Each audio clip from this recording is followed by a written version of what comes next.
TikTok Lite auto scroll setup in 2026. So save every week with this trick. So TikTok Lite auto scroll setup 2026. Save hours every week with this trick, guys. So you can auto scroll in TikTok Lite. So it is included when you look at the Play Store. So right here, for example, right here we are on the home. So how to like use it, or how to like show the auto scroll. So all we need to do is click on a video. For example, we're gonna use any video, so we're gonna stop scrolling. Okay, then hold on that video.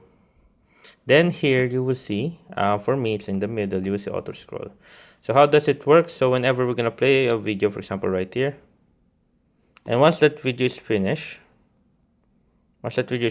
it will auto scroll. It will scroll like that, like that. Once the video is finished.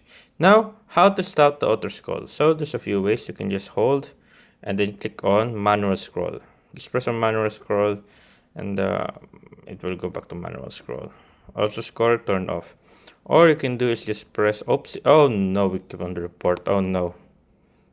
Okay, sorry about that, guys. Or we can just do hold, auto scroll, then just click on the, like on the top right corner, you will see like an arrow with a slash pointing up. We're gonna just press on that to turn it off. There you go. Auto scroll turned off. So there you guys, that's how I do it. Hope you guys like the video. If you enjoyed, if you have no questions or concerns, you can always type it down question below, guys. And we'll be happy to answer you as soon as possible. Anyways, guys, see you guys on the next one. And there you guys. Thank you, guys.